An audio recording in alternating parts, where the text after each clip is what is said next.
Hello everyone, this is Will coming back with a new type of video. As I promised in an update that I made probably in late November, because I'm pretty sure it was probably before Thanksgiving that I put up this update video, that I wanted to do a different type of video, kind of finance related. We could probably move into credit cards as well, just because it's something that I've been really interested in. As of the last couple months, I think it's all started around September. So as kind of part of that, this will be kind of episode 1 that I'll probably do like portfolio reviews, and then I'll probably try to branch out into other types of financial videos, because that's kind of my main interest. I love watches as well, but that's just a little bit harder to do in terms of what I have for equipment. If enough people, request such videos, which I don't think, because I'm pretty sure I'm going to draw more financial video people, I could do those as well. But for now, we'll just kind of stick with financial stuff. So again, like I said, this is going to be episode 1 of kind of my portfolio review. I haven't really decided, kind of taking a look at a calendar, because as you can see, it's Wednesday, December 11th. I might do it like maybe every couple weeks, but since it's Christmas, I probably won't record it then. So I might wait until maybe the 1st. I don't know. I haven't decided on a schedule yet. Twice a month I think would be pretty good, because I usually contribute when I get paid, so the 6th and the 20th. So I would have something to update on Christmas, but we'll see. I mean, it's not a big deal. For some of you, Christmas is a big holiday that a lot of people spend. It's also my birthday too, so it's kind of a double whammy, but I'm sure I'd be able to find like a half an hour during the day to record something. So we'll leave it tentative, just because that's when I get paid. So what is going to be the purpose of this? Well, as you can see, I have my Robinhood portfolio up, and I also have my M1 Finance portfolio in the other tab that I will get to as well.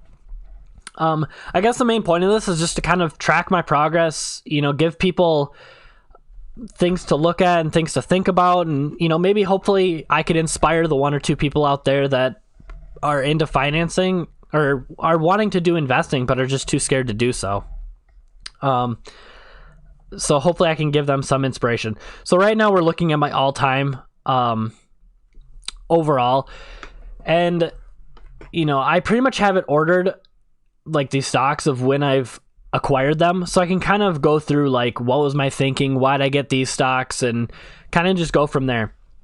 And then I'll switch over to the M1 Finance and basically do the same thing. So if we kind of start out, I started with an initial, what does it say? This should be all time. Maybe if I go to 1 year.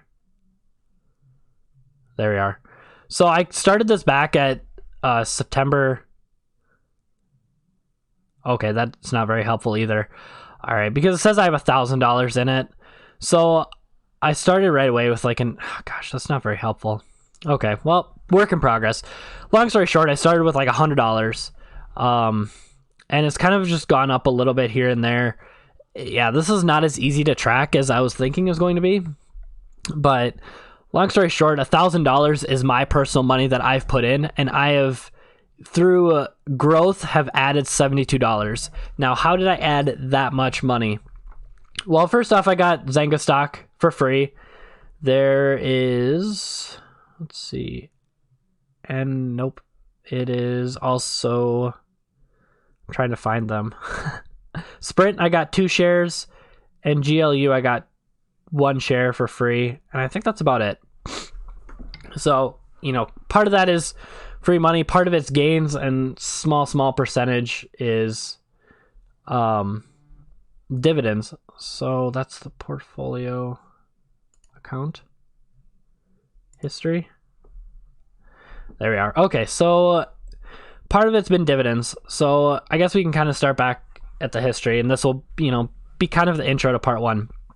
So September 8th, I got a free stock of Zynga for $6. I then bought 2 shares of GE, just because everyone was talking about GE. I got it at a pretty good time too, because $9, and it kind of peaked at $12. So that was some good market gain right there. And I know they pay dividends, so that's my main, why I choose some of the stocks I do is, do they pay dividends? If so, good. That's pretty much about it. because I mean, at the end of the day, they're going to be paying me for holding it, and I'll try to grow them as it goes. I bought 5 shares of Ford for $45. I bought a Bank of America, and then a Royal Bank of Scotland, and a Loyals Banking Group. So a lot of banks early. Wasn't very good for diversification, but you know, hey, you know, whatever. So yeah, that was the $100, and that's the bank that I banked through, local bank. And then, you know, here's the next $100. A couple weeks later, I bought Kraft, I bought TD Ameritrade, and Charles Schwab. So this was another big one, like, for why my portfolio has grown. Around this time was when Robinhood was really competing with these two, and their stock just dropped. They dropped like, we'll say 10%. They were really low. I think Charles Schwab dropped like $35, and TD Ameritrade dropped like $30. And from then they went up quite a bit. So that was really big. And I was really happy to see that. So I kind of got them at the bottom, and I timed it decently well. Not the best, but that was really good. So that was my next $100. And you can kind of see the trend. I just did $100 here, $100 there, and, you know, I made some money. It helped when you get a free stock from Robinhood, and then I got another one from a friend, you know, free $4. It's gone down since then, but it doesn't matter. And this is when you can see, like, oops, I didn't want to click on that. When I started back in September already, like a month later, I got a dividend check. It's not a lot. It's really not a lot. It was, you know, 1 penny per share at 2 shares. But, you know, hey, that's free money that I didn't have to do anything for. So then we see the next $100. You know, I bought new residential investments. So that's, you know, REITs, Wells Fargo, another bank. But, you know, again, I was looking at what Warren Buffett really suggests for stocks, and, you know, I got Wells Fargo, I got Kraft, what's another one? Bank of America he recommends. So obviously he knows what he's talking about, so I was just going to follow him. And again, these all pay dividends, and that's the biggest thing. Another deposit, you know, British Petroleum, AT&T, that I just messed up, so then I rebought it right here. So that's what the cancel is. Another $100 deposited, and that's what those were. And then again, another dividend checks a month later, 31 cents, 17 cents. And I'm like, holy cow. 1 month ago, I got only 2 cents, and now I've got over 40 cents. I mean, it's not much, but you can kind of see that snowball starting to grow. And we'll come back to the snowball piece in a second. I actually should have brought up one more thing, but maybe I'll like end the recording and then bring up the part 2, I guess. So anyway, going back, I deposited $300 this time. So this was most recent. I, you know, just had some extra money from my check, and I'm like, you know what, let's go ham. So I got 3 shares of Coca-Cola because it's Coke, and who doesn't love a good Coca-Cola?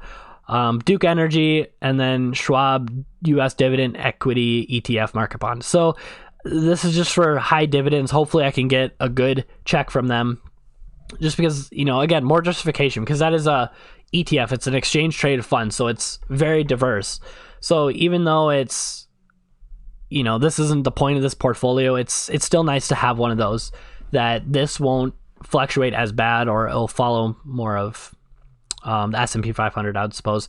So again, on this day, I got 2 more free stocks, one from a buddy and one from someone else I convinced. With that, I don't know. Okay, so anyway, yeah, $300. Again, another dividend check. We're in December now, so look at that. Again, it's nothing to like wow anyone's socks off. People are like, oh, 51 cents, oh, 75 cents for 2 months of work. But, you know, coming back down here, 2 cents to now, just a couple months later, getting $1.50 for free for just holding them. I mean, granted, it helps when you have 15 cents and 5 shares, but Wells Fargo, 51 cents for 1 share. That's huge. Banks are huge. They pay out huge. So really cool. So another $300. Again, it helps when you work in sales and you can, you know, make some good commission money, and sometimes you can put that towards it. So I got 5 shares of Dr. Pepper, Keurig Dr. Pepper, 1 share of Pepsi. You know, you can see that, you know, Keurig Dr. Pepper is cheap, and again, they pay dividends somewhere. Maybe not. I'll eventually get to that point. But yeah, I checked PepsiCo, and then I did 4 of Mazda. And then as you can see, yesterday, I got 5 cents. Again, not a whole lot, but it's a start. So now we come to these pending ones. And this is what I like to check every once in a while to see what dividends do I have coming up soon. So I'm about to get 40 cents from Kraft in a couple days. Next week, I will get 40 cents from Coca-Cola. Oh, no. That's per share. Sorry. 3, 4, $1.20. Did I check this right? Yeah, I did. $1.20 from Coca-Cola. Again, I'm not trying to say, wow, look how rich I am, but, that just feels good. It's good to see. And this is just from a couple months of basically putting money in a savings account. This is essentially how I treat this, as a savings account, because I don't do very good with my own savings. And it is kind of embarrassing what my bank offers for a savings rate. It is very pitiful. So if I can put my money and get way better returns, like this is what an average interest deposit in my bank account for my savings is. I don't have very much in my savings, but that takes 3 quarters, so 3 months to build up, 1 quarter, sorry, to get that much. And I bought Coke back in November 22nd, and a month later it's paying me $1.20, just to put that in perspective. 7 cents from Prudential Bank, and then Bank of America is paying me 18 cents. So that is really cool to see. Oops, I didn't want to do that. I want to go back to portfolio. That actually might not have been too bad. But again, right now today I'm not doing so well. I'm what happened? Oh, there we are. $1.05 down, but again, the overall trend, you can see that there's been peaks. I've still invested and went up. There was a peak. Still invested, went down. Still invested and went back up. And that's the biggest thing. Even though right away I had my money grow a little bit, but then it went back down. Normally people would be like, oh, I gotta sell, but just hold in. Granted, that's not very much. Once you get to $100,000 and your portfolio is dropping quite a bit, that can be really scary. But the things to keep in mind is a lot of this gain right here is from free stocks. I've only invested $1,000 and it's up $72. So I have kind of a good cushion that if it goes down, 10%, only $30 of the 100 that it would go down would be my money. But not the end of the world. Because what I've learned and what makes sense is when the stock market goes down, all of these great companies, their stock goes down, which means you can buy more of them. And, Charles Schwab, TD Ameritrade, they're now sitting at about $50 a piece. And when I look back there, I bought them at $30, $35. They're still great companies and they went up a lot of money. So if you can catch them in the dip, that's just really good for you. So I will continue to cover this every couple weeks because I think this will be really fun to see my own money grow and kind of talk through with it. There are some really good other channels that, go through the news and stuff too. I probably won't do that quite yet. If, obviously I won't be going through the whole, my previous buys, but I'll kind of talk through what I purposely bought. So yeah, you can kind of see I went through what I bought, but then there's some other things that I also watch. I watch some cryptocurrencies. Will I ever buy them? Who knows? But my state is now eligible to buy in, so I'll think about it. And then what's included is my watch list. So I have just a bunch of different companies that I watch, very good brands that I will eventually think about buying into, but a lot of them that I want to are just more expensive than I want to buy. But they're all dividend paying companies, all great companies. I consider when I go in. I also then kind of look through my portfolio and just kind of debate what do I need to look for now? Because I want to try to keep that diverse. And when I get to that, I guess, second part when I record it, that will be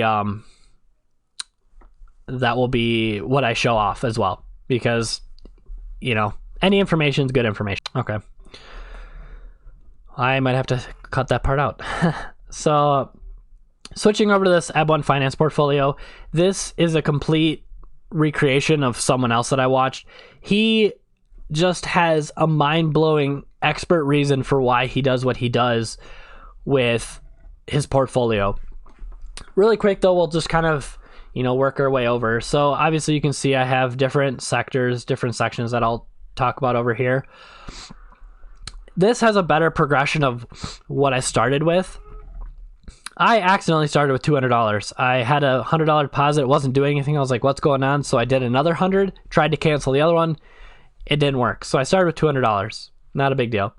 Then I did $100, another $100, and then another $100. And it got to the point where I'm like, well, I want to match what my Robinhood is, because as you can see, I have 1,000 in one, 1,000 in the other. And then I did 200, and then I did another 300. So yeah, I just wanted to even them out. There is a third one that I do, but I won't talk about that because that is a major failure. So I also did Webull. So not my personal choice, but it's still a really good one. And they have an option for you to get 2 stocks, which I have all 3 of them listed in the description below. If you want to get into financing, you want to help support me, I have those links for you to sign up. And with Robinhood, you'll get a free stock for just signing up. M1 Finance, you need to sign up and then make a deposit within X amount of days. And then Webull, I believe you get a free stock for signing up as well. And then you get another free stock when you deposit $100 within the first 30 days. So just keep that in mind if you are signing up. Robinhood is the easiest way to get a free app. The other ones require you to deposit some money to get extra stocks. So yeah, you can see it hasn't really been a whole lot of major progression. I mean, I've only, most of my gains right now are from dividends, which is the point. This is another dividend growing portfolio. And the difference between why I use Robinhood and M1 Finance kind of comes down to I watch one channel that's way into Robinhood and I watch another one that's way into M1 Finance, and I both like what they do. Robinhood is good for someone that has major capital where they can buy these whole stocks. And, if I wanted to buy one Apple, I would have to spend $269 for Apple. And that's a lot of money. Where I think I have it under tech. I also do Apple, but I can do fractional pieces. And this is where, I think I just need to do that. Yeah. This is where I kind of like M1 Finance now. All right, I had to pause it there. Hopefully it doesn't record that piece, but man, I was just really thirsty and my voice was drying out. So Robinhood is really good for someone that has a lot of capital and they can just do big stocks in. This is good for fractional pieces, which I also see can have the potential for a better snowballing effect. And one of the channels I watch is a big example of that. This is good for, obviously dividends are really good too, but it's a good for market gain. This is good for dividend reinvesting. So I kind of like both, and I'll probably stick with both. Again, it just comes down to what you're more comfortable with, and I kind of like being able to try both out, I guess. So kind of explaining the slice piece. Again, this is a recreation of someone else's portfolio on YouTube. I'll have I can't think of his name right now, which is really sad because I really like his channel. I think he's really underrated, but he's grown quite a bit this year. So he has, holdings. He has, we, I guess, have 52 holdings in all these different companies. So it's very well diverse. And as you can see, we have different sectors. The ones at the top are going to be the least risky, where at the bottom, these are going to be the more volatile ones. Tech can be very volatile, energy, industrials, telecom. But at any point, I can rebalance it and redistribute where I want it to be. But for now, I'm just going to leave it how I started it. So if we go into bonds, you can see that I, now split that into these different companies. So I guess to explain it further, when I deposit $100, $20 is going to go here. $20 is going to go here, 14, 12, 11, 8, 6, 4. So that $20 gets put into bonds, which then gets split up into 40%, 30, 10, 10, 10. So it just gets evenly distributed. And you can see where the target is and where it actually is. When it's negative, it's just because it's minus some money. But yeah, really cool. I really like how I can just drop money in and it does it for me. It's very self-automated, and that's a reason why I like M1 Finance. Robinhood, I'm very research. I choose the ones I want.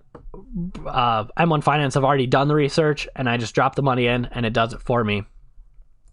So if we then take a peek into, activity, this is where you can kind of see the snowballing-ish effect happen. So I guess we'll kind of do a history as well. I guess it doesn't go that far back. Date range. We'll just do only dividends and then date range.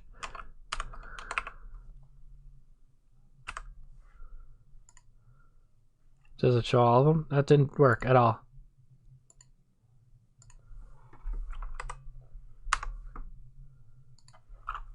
So I'm just trying to... There we are. Okay. Still didn't work. All right, so not the point. Basically, I had my original portfolio before, but then I sold it and redid everything. So I guess I probably did it around October. Yeah, probably around October, I think I switched it over because now I'm starting to see stuff that I didn't have previously. So it's... Oh, wait, no. I don't think it was in November. We'll say November. Sorry. Couldn't quite remember because it didn't show it. But as you can see, November paid. November paid. November paid. Not a whole lot, but, it's a lot more frequent. Next week, paid. Next week, paid. Next week, actually the same week, paid. In December, paid. Next day, paid. Next day, paid. And you can just see that every day I'm getting a little bit here, a little bit here, a little bit here. The thing that stinks is that you need to have, if it's $10, then it will start auto investing again. But it takes a while for you to build up to that point where, see, as we're watching, my portfolio is going down. But it's kind of funny, actually, as we're watching, my portfolio is going down. But if we look in the last quarter, all my dividends are from there. From the last month, more than half of my dividends are there. And then if we look in the last week, a good portion of that as well. So it's a snowballing effect. And as I've watched a bunch of videos, I kind of agree with what he's saying. I'm not concerned with the market gain. This is about dividend growth investing, and also the DRIP, dividend reinvesting plan. I don't know what, I can't think of what all the dividend reinvesting plan or something. So all these companies, I'll go through them too, but all these companies pay dividends and it just goes right back into it. So again, kind of breaking down, we looked at bonds, real estate. I have, again, big companies that pay big dividends that have been growing year after year. Finance, big Fortune 500, big name companies that are not going to go out of bankruptcy probably in my lifetime, I would say, because they've just been around for so long. I just couldn't see it. And that's the biggest thing too, is when people hear I'm investing in the stock market, people are like, whoa, hold up there, that's really risky. And then I ask them, is it really? Because these companies have been around forever and people have shown so many graphs that it's like, oh, well, if you would have invested in them way back when, you'd be a millionaire today. Well, I don't have that opportunity, but if I invest today and if the market continues to grow, which I'm very sure it will, and I'm going to still get money from them. At the end of the day, if these stocks don't grow, if they don't get any more than what their value is, they're still going to be paying me money for holding it. And that in and of itself right there is enough to make me happy. And, I'd be okay if they just paid me for just holding into them. So again, spreading your money across 50 companies is really safe. Robinhood, I've been doing it for the same amount of time basically, and it's grown a little bit more because of the companies that I'm holding in. This just, down, up, down, up, down, up quite a bit. That's actually quite a bit. Down, up. You can see it's just like all of my gains in healthcare is down because of real estate. But then if we go into real estate, it's like down, up, down, down, down. See, It's diverse.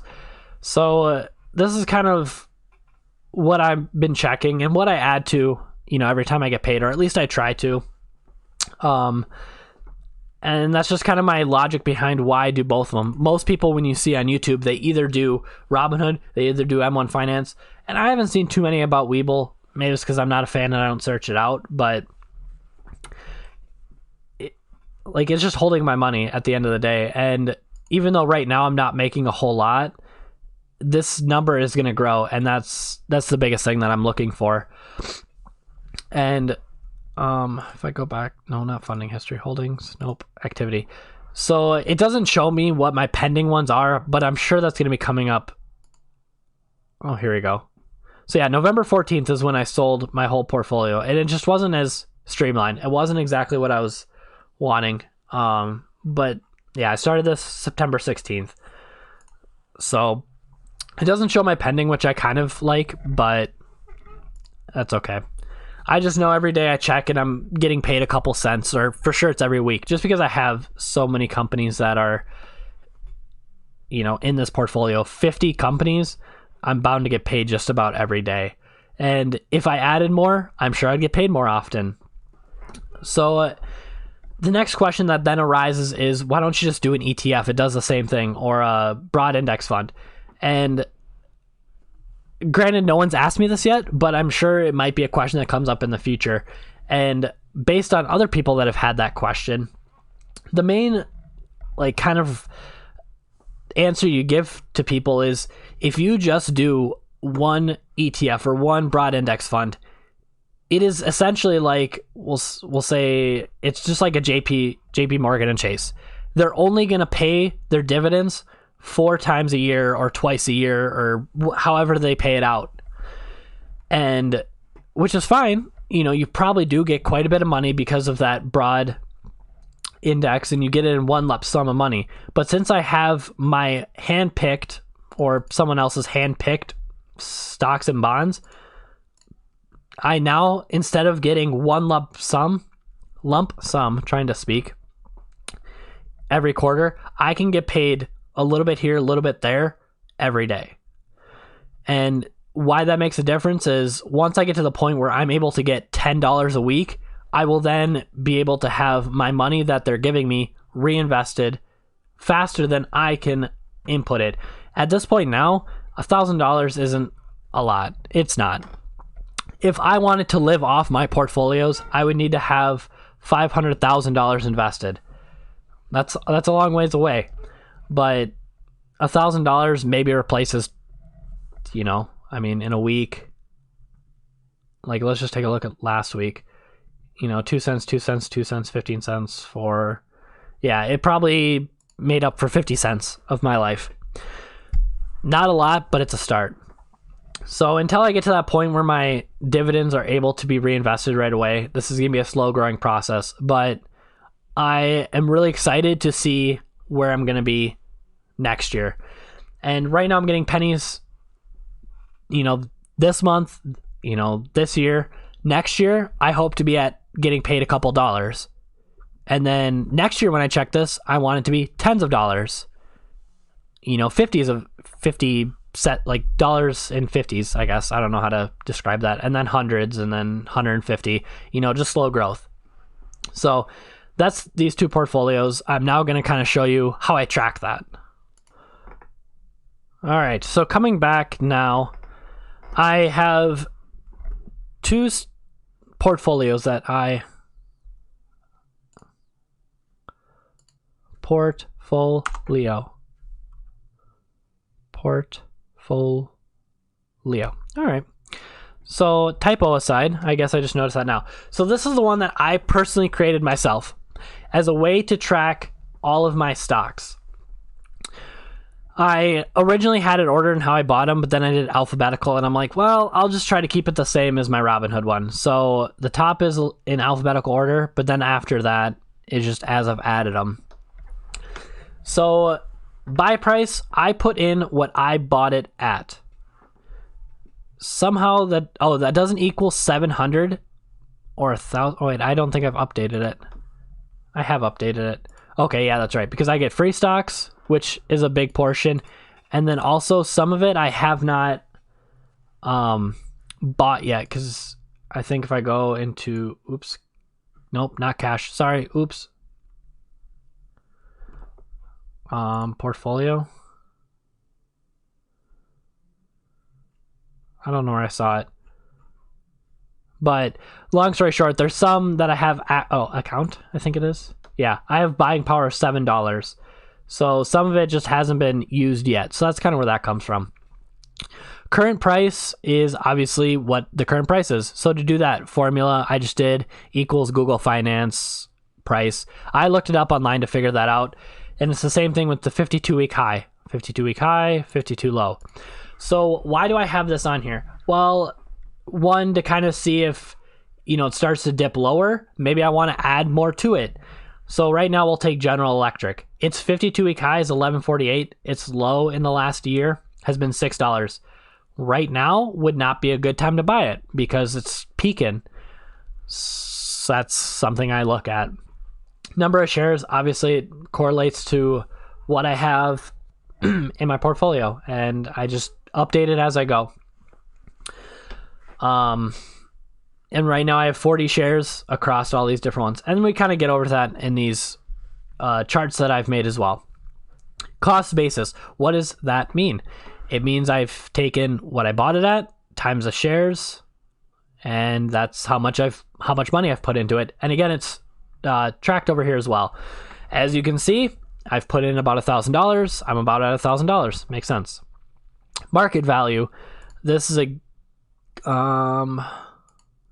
then me taking the current price times the number of shares, and that's how much my market value is.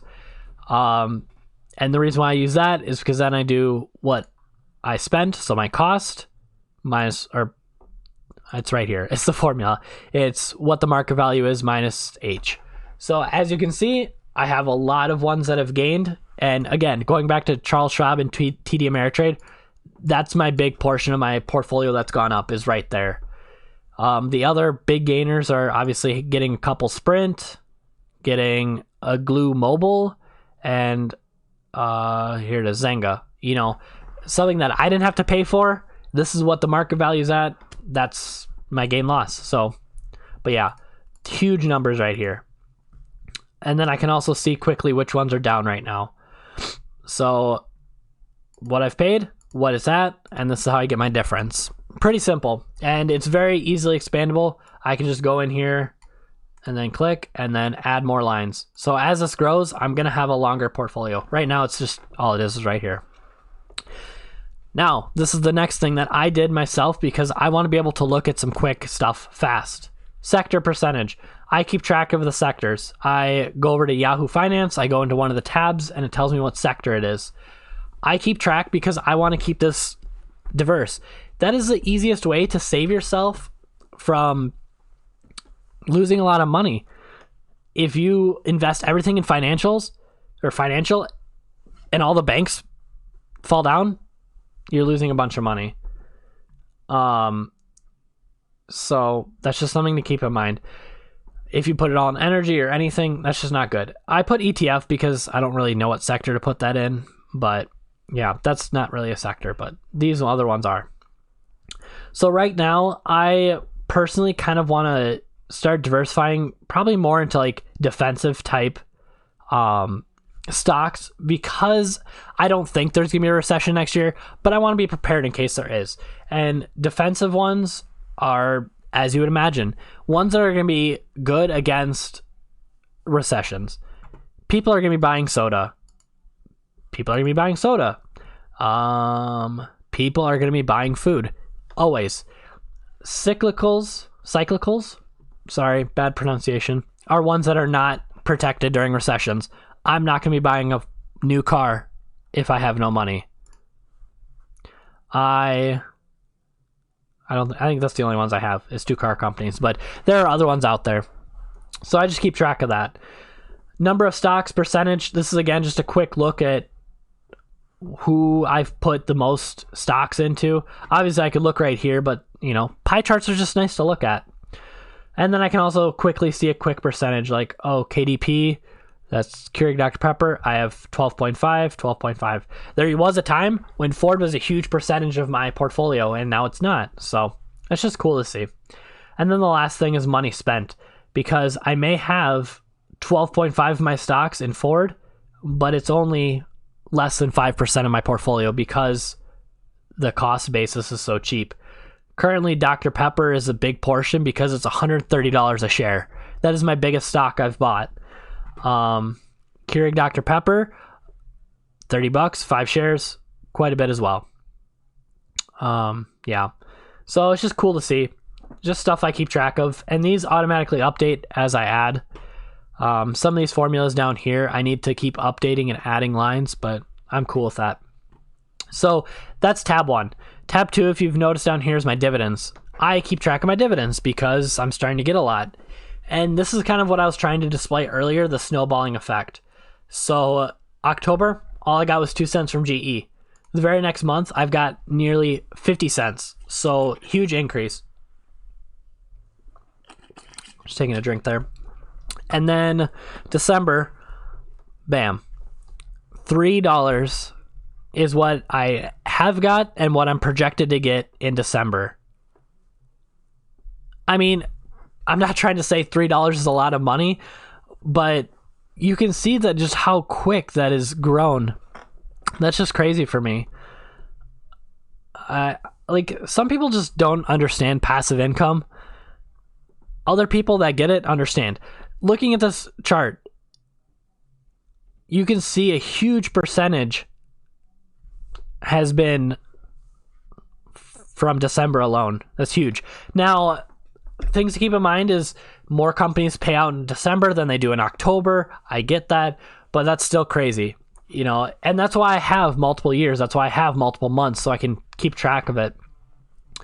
And, you know, as I add in $4 here, and, you know, each year we'll keep track of what the totals are, and I'll be able to compare month to month. And that's why I set it up that way. I want to be able to compare year to year and see that grow. I want to see each month grow. And that will be a good way. So this is what I use for just Robinhood. That's what I want to clarify. This is just Robinhood. Because of how M1 Finance is, there's no way for me to be able to track it this way and for it to make sense for me. So that's why I also have a second portfolio for M1 Finance. This has been taken as well from the same person that I copied the portfolio from, because someone helped develop this for him. And the way he has it is just fantastic. It has projections, and as I plug in numbers, it changes. So, you know, if my actual income is, say,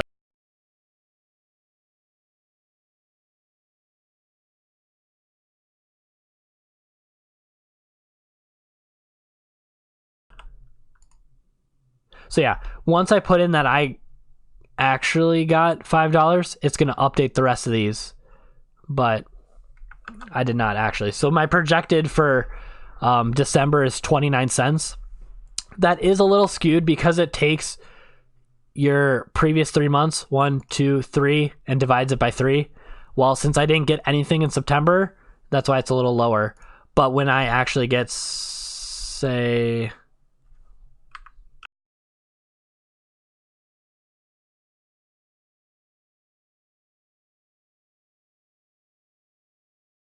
okay, sorry me. I am smart and I forgot that I have my record hotkeys on the numlock, and yeah, I stopped the recording. So basically what I was trying to say is, as I plug in these numbers, it will start to get more accurate. I talked for like 5 minutes without recording, realizing that my recording stopped. So I'm going to kind of go through what I covered and just kind of wrap this up, because I do have quite a bit recorded already. So this will be my actual income, actual portfolio. I'm assuming this is my growth rate, just kind of tracking that. My average income will kind of then get plugged into here. My actual income, again, just kind of comparing, because these numbers get plugged into over here. And then this will be my annualized average income. So that'll come back into play over here.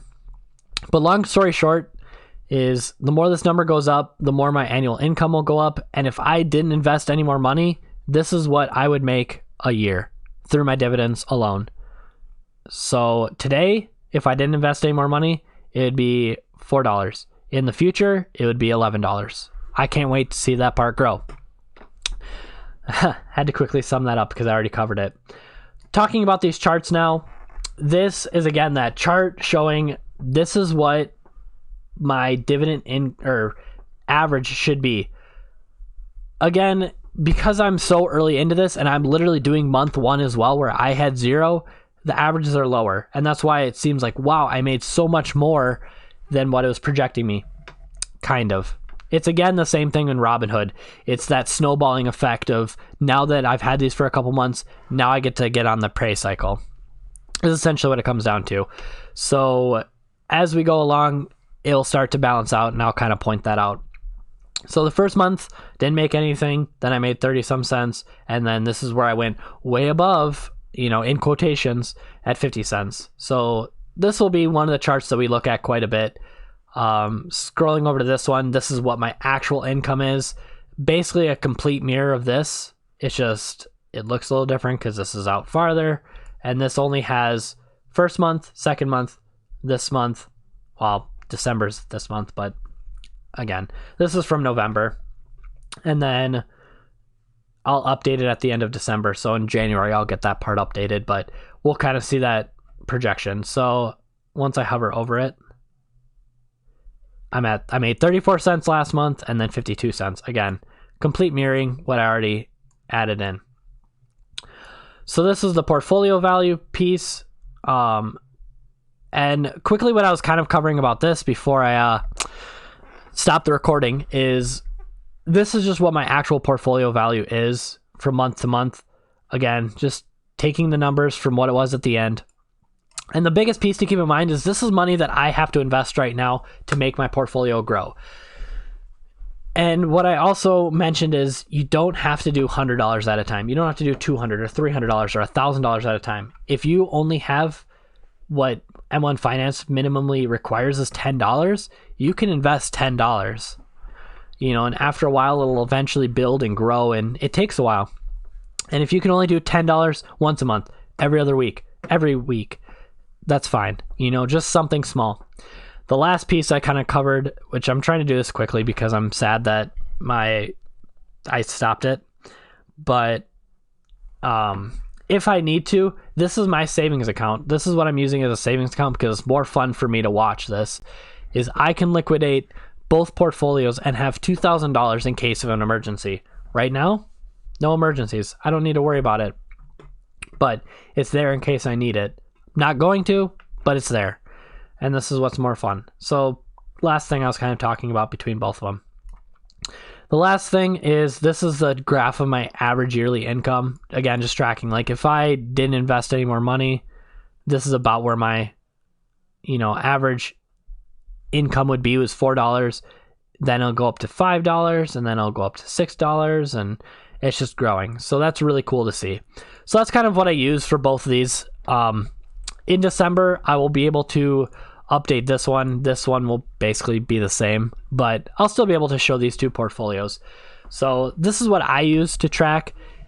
And if you guys have any questions, feel free to leave them in the comments. This was kind of a new video for me. Hopefully by me opening the door to these, different ways I track and how I invest. If that's interesting to you, I want to hear about it. So thank you so much, guys. I know this is a longer video, but I hope you guys enjoy it. Once again, thank you so much and have a good day.